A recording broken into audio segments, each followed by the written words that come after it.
Assalamualaikum warahmatullahi wabarakatuh. Salam sejahtera buat kita semua. Semoga selalu diberikan kesehatan dan kelancaran segala aktivitas.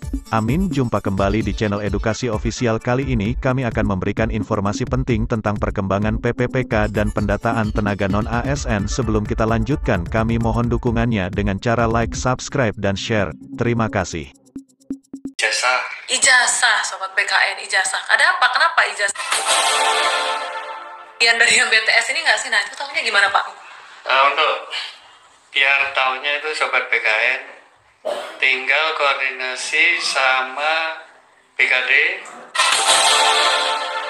Tadi saya periksa nih, kemudian data nama kok nggak cocok BTS. Iya. Langsung diterima BKD. Iya.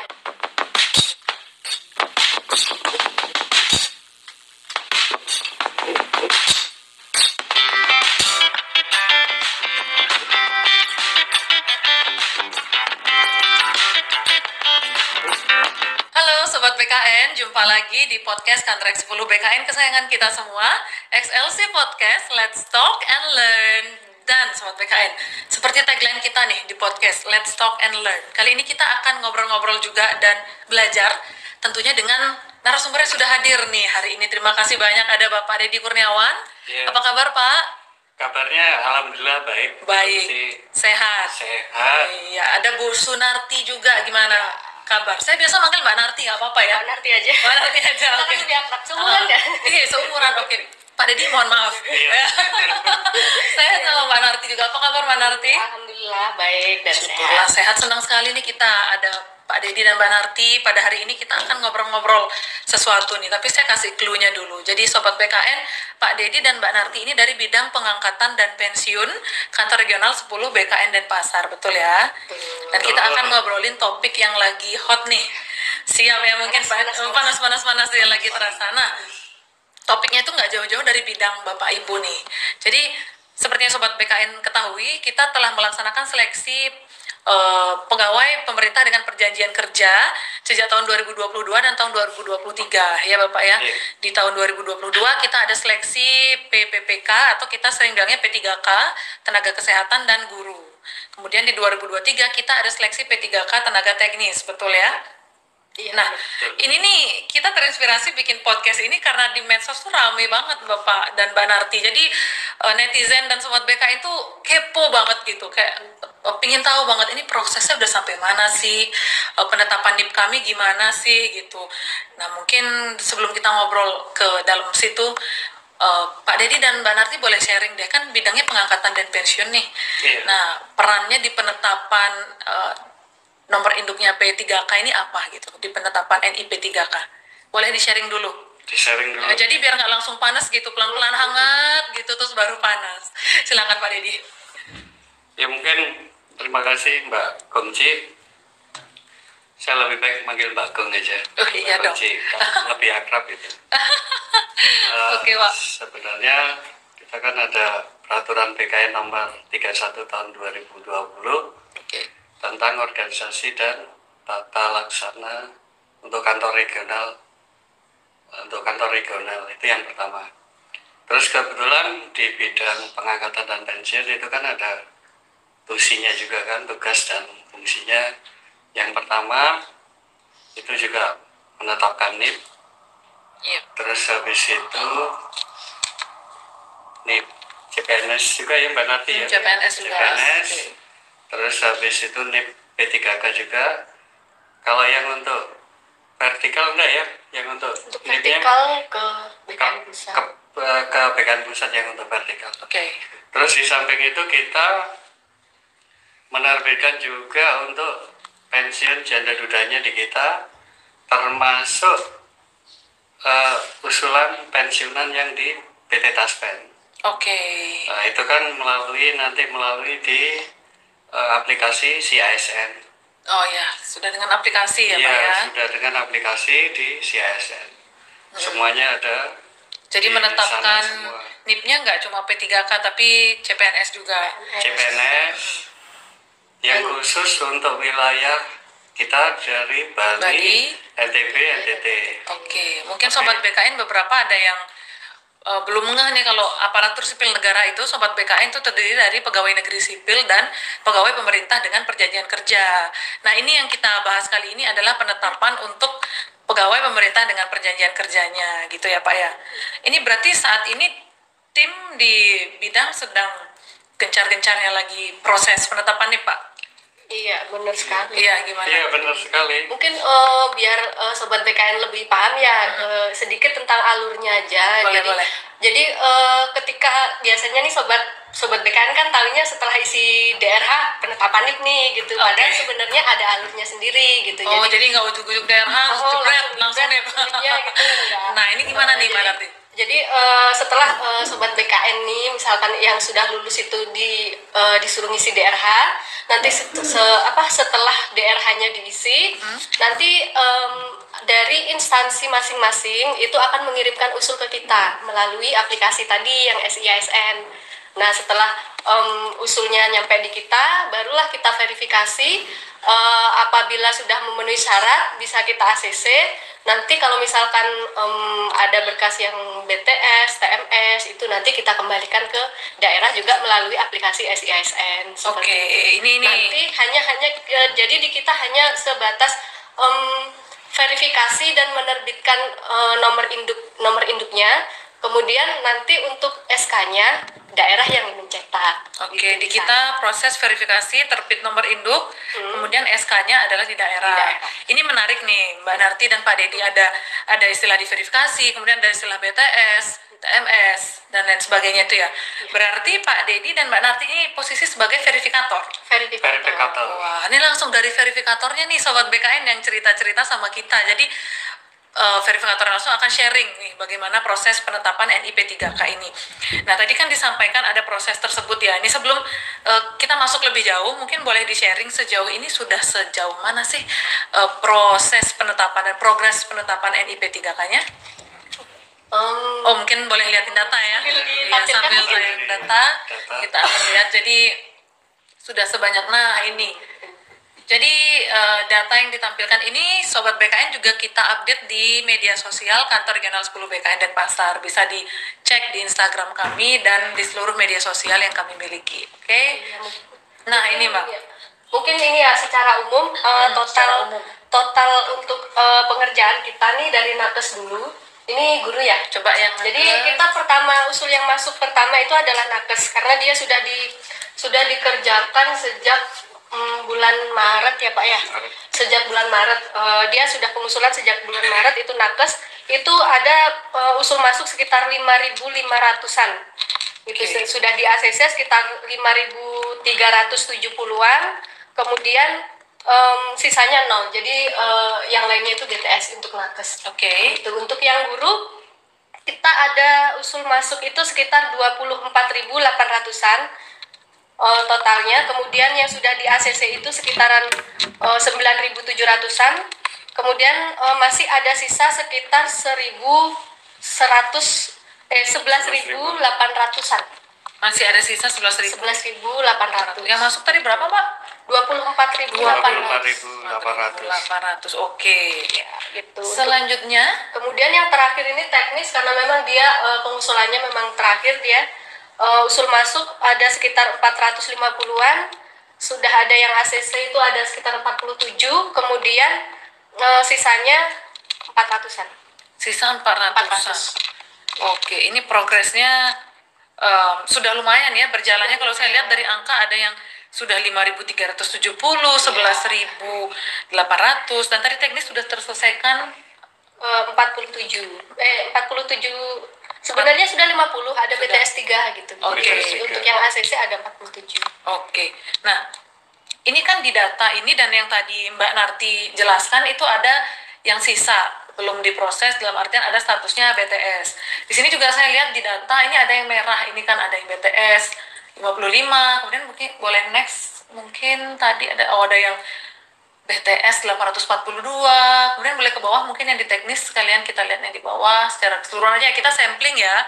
Ada dia, jadi ada yang nah ini sudah hijau, orange 99%, Kalau nggak salah ada yang merah juga. Nah, ini ada yang BTS 123. Nah, mungkin untuk sobat BKN yang lihat data ini, Mbak, boleh dibantu dijelaskan maksudnya BTS sama TMS itu apa ya? Gitu. Di-share. Pak Dedi mungkin. Senior nih kalau yang kayak gini. Silakan Pak Dedi. Kalau yang untuk BTS itu kan biasanya bahan tidak sesuai. BTS bahan tidak sesuai. Bahan tidak sesuai. Itu yang pertama untuk dipahami dulu. Terus selanjutnya itu yang kita langsung masuk ini berarti. Iya, kalau yang TMS apa Pak? TMS. Kalau TMS kan berarti kan tidak memenuhi syarat. TMS tidak memenuhi syarat. Oke. Tidak memenuhi syarat, itu kan biasanya kan sudah ada surat dari kita pemberitahuan lah resmi ya. Pemberitahuan. Oke. Ada pemberitahuan dari kita juga tadi. Terus Kalau yang BTS nih Pak Dedi, BTS gimana ini? Itu- Kenapa bisa BTS itu? itu kan yang paling sering kejadian yang kita alami lah selama jadi verifikator. Itu yang pertama itu SK CP3K. SK calon P3K-nya. Iya. Ada apa Pak? Kenapa tuh? Itu biasanya yang pertama belum ditandatanganin sama pimpinannya. Waduh, jadi SK-nya masuk tapi tanpa tanda tangan. Ya, Iya. ya sobat BKN juga harus tahu ya istilahnya kalau untuk SKCP 3K itu harus ditandatangani oleh PPK. Jadi bisa Oke. bupati atau gubernur atau wali kota PPK gitu. itu adalah pejabat pembina Pejabat kepegawaiannya. Ya, Gitu. Oke. harus ditandatangani oleh itu. Selain 3 itu, mungkin kalau misalkan ada apa itu namanya SK delegasinya gitu baru Oke. boleh. Misalkan tidak ada ya ada berkas ke kita, mau nggak mau kita kembalikan dulu gitu. Oke. Jadi harus diperbaiki dulu sesuai dengan aturannya. Oke. Seperti itu. Jadi itu yang pertama tadi SK CP3K. Nah, terus Pak yang kasus umumnya lagi yang menyebabkan BTS apa tuh Pak? Selanjutnya itu yang paling sering yang surat pernyataan 5 poin. Waduh, apa itu Pak surat pernyataan 5 poin tuh? Nih, Surat sobat BKN pernyataan biar 5 tahu poin, nih. itu kan di sana kan ada pernyataan harus mencantumkan di poin kedua sama ketiga itu formatnya harus ada P3K-nya. Ya, intinya ada surat yang menyatakan, ada beberapa poin yang menyatakan bahwa itu P3K gitu. Ya, jadi untuk suket 5 poin itu dia ada di lampiran peraturan BKN nomor 1 tahun 2019 sebagaimana dirubah peraturan BKN nomor 20 tahun 2018. Oke. Nah, di sana itu ada pernyataan 5 pernyataan dari P3K. Misalkan tidak apa ya? Saya nyontek ya. Boleh. Ya, jadi di sini Boleh ada nggak ngafal juga, Mbak. tidak pernah dipidana, Tidak pernah dipidana, dan ya. seterusnya, tidak pernah diberhentikan dengan hormat, tidak atas permintaan sendiri dan seterusnya. Kemudian ada itu 5, mungkin bisa nanti dicek di aturannya. Oke. Dan perbedaannya dengan CPNS adalah untuk untuk P3K ditambahkan kata-kata P3K di poin kedua dan ketiga gitu. Oke. Nah, ketika misalkan mereka mengirimkan dengan berkas yang tidak ada kata-kata P3K-nya karena ini penetapan nomor Jadi hidup P3K. P3K, otomatis secara nggak langsung ya mau nggak mau kita kembalikan. Jadi gitu. tidak menerangkan suratnya, Iya, yang seperti harusnya itu. diterangkan adalah soal itu. Soal itu. Oke, jadi itu juga kerap kali, ini berarti kan yang disampaikan top ya, top penyebabnya. Iya. Kerap kali menyebabkan berkas bahan tidak sesuai itu adalah karena pertama SKCP 3K-nya tidak ditandatangan, kemudian surat pernyataan 5 poinnya tidak ada ataupun ada substansinya tidak sesuai. Oke. Tidak sesuai dengan formatnya. Tidak sesuai dengan Tidak sesuai format. format. Ya, kemudian apa lagi nih Pak? Ijazah Ijazah, sobat BKN, ijazah. Ada apa? Kenapa ijazah? itu biasanya kan nama kan Nama. paling simpel aja nama. Oke. Misalkan ada tanda kutip, Oke. misalkan Apostruf tanda kutip, ya. di ijazah tidak ada tanda kutip, di data dukungnya ada pakai tanda kutip. Biasanya itu kita konfirmasi juga. Itu saja menyebabkan masalah ya. Masalah. Iya, karena Oke. nanti kan ketika sudah ditetapkan yang bersangkutan protes nanti diperbaiki lagi malah bolak-balik gitu. Betul, Jadi betul, kita betul. konfirmasi dulu mana Oke. kadang misalkan ijazah di nama itu ada spasi gitu, spasi pun itu kita konfirmasi gitu. Wah, Jadi spasi beda pun ya, ada, harus kita kita konfirmasi. konfirmasi. Karena nanti kalau sudah terlanjur ditetapkan untuk dirubahnya kembali untuk nama dan tanggal lahir, terutama yang unsur pembuat NIP itu agak ribet gitu. Jadi harus kita daripada 2 konfirmasi kali dulu. kerja ya. Jadi mereka datang diterima udah dengan data yang clear gitu. Data tercatat di kita juga sudah bersih. kayak gitu. Mungkin ada lagi Pak? Terus tanggal lahir. Nggak ada Nah, tanggal lahir. tadi, Ini tanggal masih lahir di tadi. item ijazah. Ya, Oke. item di ijazah. Ada apa Pak? Tanggal lahir Tanggal lahir beda-beda. biasanya teman-teman kan yang untuk sobat BKN perlu diperhatikan itu mengenai tanggal lahir. Jangan sampai nanti sudah ditetapkan NI P3K-nya untuk guru, nakes, sama tenaga teknis, itu hati-hati. Biasanya sih kalau untuk tanggal lahir kita confirm dulu ke BKD. Oke. Kita kan stakeholder kita kan BKD, jadi Yap. kan ini kan sobat BKN ini biar tahu intinya apa sih yang saya lengkapin. Jangan sampai saya udah ngelengkapin tapi ternyata masih ada minta kelengkapan yang lain gitu. Jadi kalau nama tanggal lahir itu harus sesuai dengan ijazah. Harus sesuai dengan ijazah dan konsisten gitu ya. Harus konsisten. Ijazah. Pada intinya ijazah kita yang syarat utamanya ijazah. Oke. Ijazah. Caranya sobat BKN nih yang lagi nunggu-nunggu NIP-nya NIP 3K-nya ditetapkan, tahu berkasnya BTS itu gimana Pak? Jadi dia kayak kalau lihat-lihat data yang kita publis Yeah. di medsos kan itu hanya kelihatan BTS sekian. Nah mungkin dia sadar nih, oh aku pemerintah kabupaten A itu, aku ini bagian dari yang BTS ini nggak sih? Nah itu tahunya gimana Pak? Untuk biar tahunya itu sobat BKN tinggal koordinasi sama BKD, BKPSDM atau BKPP yang mengusulkan ke kita. Yang pertama kalau memang datanya lengkap, Ya. ini bicaranya lengkap ini. Oke, ini bicara ideal dulu, lengkap. alurnya. Dan sesuai gitu. Iya. Dia sesuai, sudah memenuhi semuanya, kita langsung proses. Bukan Langsung langsung, intinya langsung proses NIP, langsung jadi NIP-nya. Itu yang pertama. Oke, Terus kalau katakanlah ini keliru nih, oke. kita mintain konfirmasi mengenai nama pada ijazah misalkan. Kita BTS kan, itu otomatis sudah langsung masuk di teman-teman di stakeholdernya kita. Jadi kita ada sistem yang bisa langsung info ke BKD atau stakeholdernya. Kalau ada yang Iya, aplikasi itu tadi, aplikasi Aplikasi. ISN tadi Berarti- ketika kita BTS Ya. udah langsung diterima saat itu juga oleh saat BKD. itu juga Saat real itu time. juga. Saat ini saya periksa nih, kemudian oh data nama kok nggak cocok BTS, Iya. langsung diterima Di sana, BKD. iya, Oh, di sana Langsung sudah diterima. mengetahui apa Oke. BTS-nya.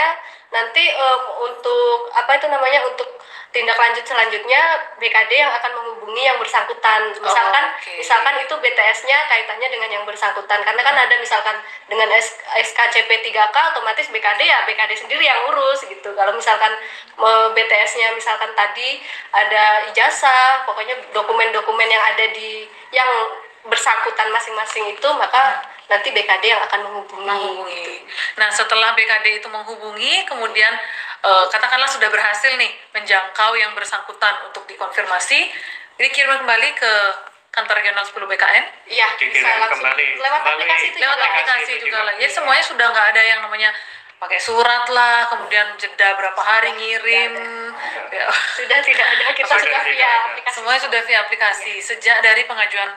Sejak pertama. dari pengajuan usul sampai dengan nanti cetak SK pun di BKD itu Di BKD. melalui aplikasi. Nah ini nih kayaknya sobat BKN juga kadang-kadang suka ada yang bingung nih, di kita itu cetak SK atau gimana, karena mereka kan kalau kita pantau di media sosial ya Pak Dedi dan Mbak Nanti suka nanya kapan nih Mimin SK NIP 3K kami, kapan nih SK. Nah padahal gimana yang dikeluarkan BKN itu produknya apa? Iya Mungkin- benar, sesuai yang tadi kita ini ya jelaskan di awal ya, di kita itu hanya sampai perteknya. Jadi ketika Pertek itu adalah pertimbangan pertimbangan teknis. teknisnya. Oke. Nah isinya adalah Isinya adalah data-data yang Data-data. bersangkutan Oke. dengan NIP-nya, Dengan NIP. kemudian misalkan yang bersangkutan ditempatkan di mana, jabatannya apa, itu di situ dipertek. Kemudian ketika kita sudah ACC, pertek dikirim via aplikasi Aplikasi itu juga. juga. Nah, nanti dari instansi daerahnya yang akan mencetakkan SK.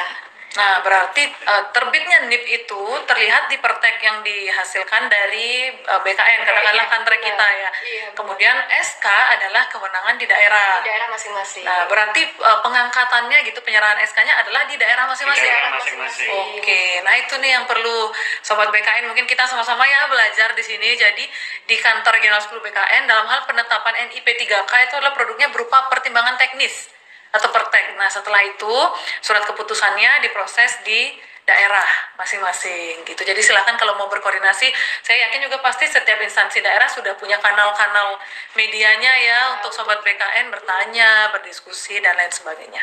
Oke, menarik sekali. Jadi prosesnya luar biasa ya, teman-teman di tim pengangkatan dan pensiun nih harus semangat nih. Harus semangat kita. Harus semangat. Sampai 7 hari paling Pak. Iya. Terima kasih. Untuk yang terbaik untuk Sobat BKN. Nah, ngomong-ngomong nih, semangat dalam proses pengerjaan ini sampai kapan sih prosesnya ini penetapan NIP 3K ini? Mungkin biar teman-teman, kadang kan panik tuh mereka nanya, mana nih kok di kami instansi saya data baru 50%, sisa 50% belum. Nah, gimana tuh Pak? Pada intinya Sobat BKN, nggak usah takut, nggak usah khawatir. Ya, Itu yang pertama. Sepanjang memenuhi syarat yang dipersyaratkan, itu nanti kita proses, intinya akan indah pada waktunya. asal datanya benar, Asal datanya masuk benar, pengajuan kita lengkap, pasti Dan sesuai keluar persyaratan pasti kita Pasti. proses. Dan ACC nomor induk P3.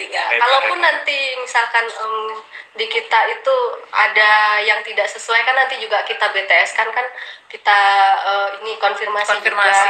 Dan apabila nanti yang paling krusial nih TMS kan Oke. kaitannya dengan kualifikasi pendidikan, misalkan Misal, yang paling ya. krusial itu untuk guru ya. Kalau Ya. guru itu kan harus S1. Nah, yang Nah. bersangkutan itu mengirimkan berkasnya misalkan D2 gitu kan, bukan S1. Itu juga tidak langsung kita TMS kan, kita BTS kan dulu, kita konfirmasi apakah yang bersangkutan punya nggak Itu ijazah takutnya kan S1.